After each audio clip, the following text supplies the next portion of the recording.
perkenalkan nama saya Nadia dengan NIM belakang 007.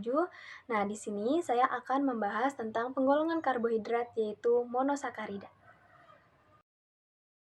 Kali ini kita akan membahas tentang karbohidrat. Nah, apa sih karbohidrat itu? Karbohidrat merupakan molekul besar organik atau makromolekul kaya energi disusun oleh unsur-unsur seperti karbon, hidrogen, dan oksigen.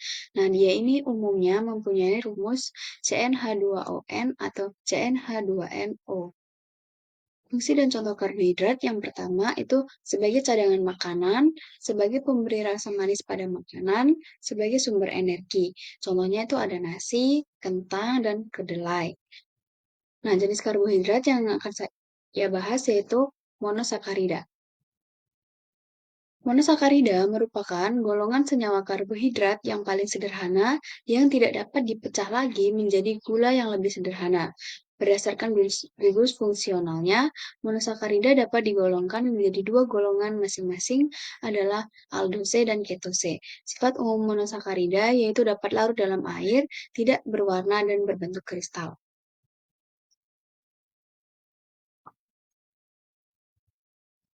Yang pertama ada aldosa. Aldosa ini merupakan monosakarida yang memiliki struktur gugus aldehid bebas.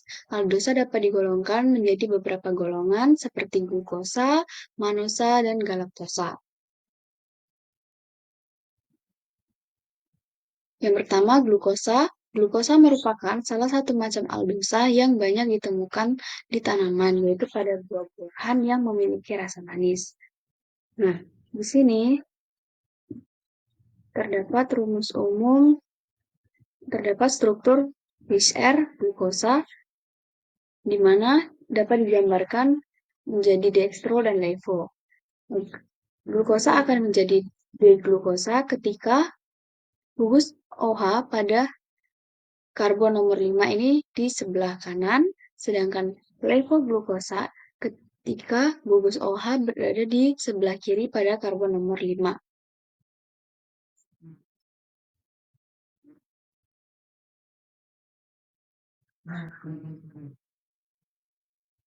Dan selanjutnya ada struktur Haworth. Glukosa ini menjadi alfa dextroglukosa ketika gugus OH-nya di bawah dan menjadi beta dextroglukosa ketika gugus OH-nya itu ada di sebelah atas. Yang selanjutnya ada manosa.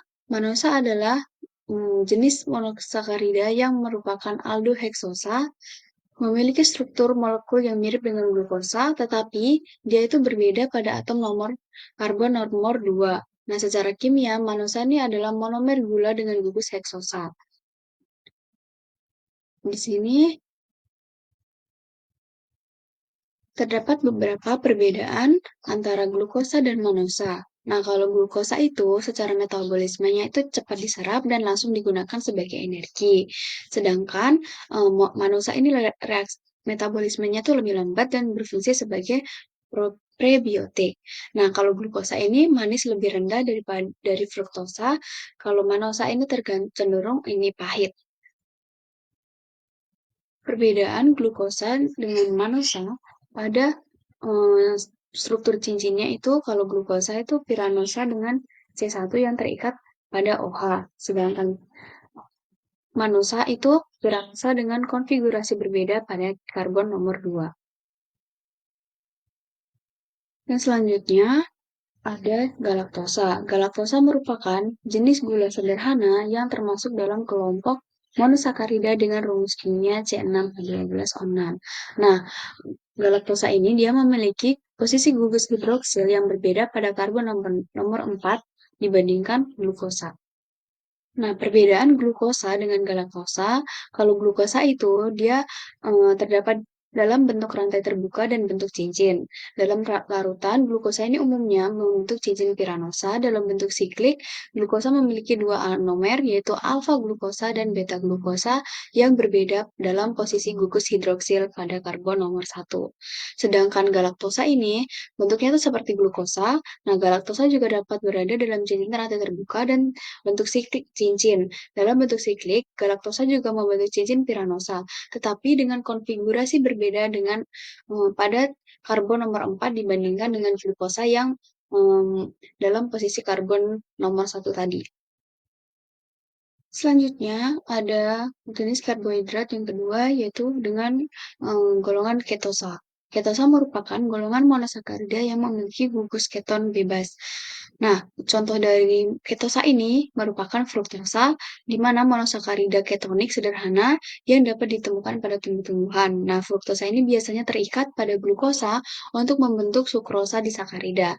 Nah, ini adalah salah satu dari 3 monosakarida makanan bersama dengan glukosa dan galaktosa yang diserap langsung ke dalam darah selama pencernaan.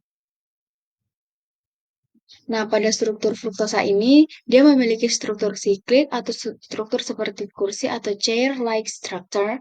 Bentuk kursi fruktosa ini mirip dengan glukosa, tetapi dalam struktur fruktosanya ini ada beberapa pengecualian, di mana fruktosa memiliki gugus fungsi keton dan penutupan cincin terjadi dari posisi karbon kedua. Hal ini mengakibatkan timbulnya cincin beranggota 5 atau terjadi pembentukan hemiasetal intramolekul pada fruktosa.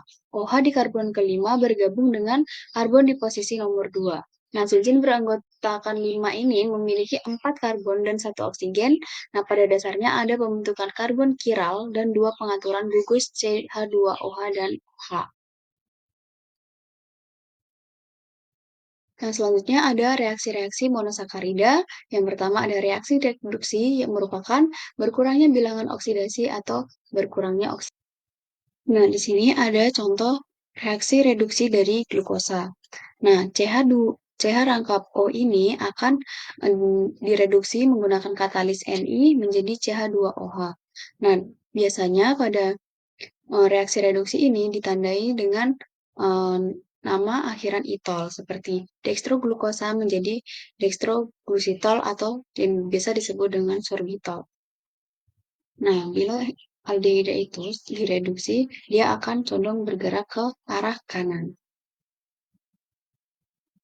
Nah, selanjutnya ada reaksi oksidasi. Ini dia tuh digunakan untuk menentukan gugus fungsional gula, untuk menentukan stereokimia, dan untuk mengubah gula menjadi gula yang lain. Nah, dalam contohnya ini ada glukosa yang dioksidasi menggunakan air, di mana CHO ini akan dioksidasi dengan air menghasilkan COOH. Nah, biasanya hasil oksidasi ini dia menghasilkan asam, yaitu asam D-glukarat. Selanjutnya ada reaksi gula non-reduksi, yaitu pembentukan glikosida. Gula dalam bentuk asetal disebut glikosida yang memiliki akhiran nama, yaitu asida. Nah, di sini ada pembentukan glikosida dari glukosa. Reaksi pembentukan glikosida dari glukosa, dia melibatkan reaksi antara glukosa yang berada dalam bentuk siklik dan alkohol. Proses ini menghasilkan senyawa baru yang dikenal sebagai glikosida. Nah, proses pembentukannya yang pertama itu ada siklisasi glukosa. Glukosa dapat bereksis dan bentuk linear atau dalam bentuk linear atau siklik. Dalam larutan, glukosa ini umumnya berada dalam bentuk siklik yaitu piranosa atau cincin 5 anggota. Pada bentuk piranosa, gugus aldehyde di karbon nomor 1 bereaksi dengan gugus hidroksil di karbon nomor 5 membentuk hemiasetal. Nah, ketika hemiasetal glukosa ini bereaksi dengan alkohol, misalnya metanol, terjadi pembentukan ikatan glikosidik.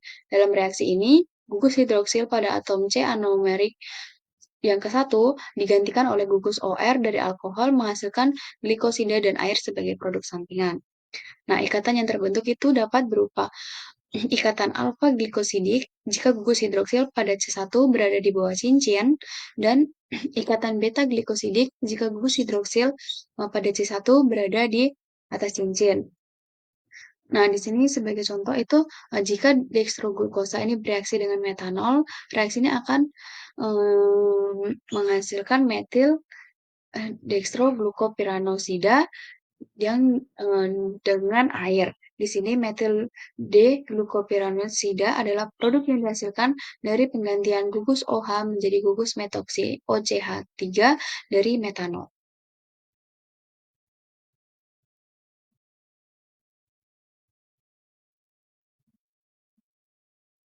Sekian penjelasan dari saya. Mohon maaf bila ada kesalahan. Terima kasih.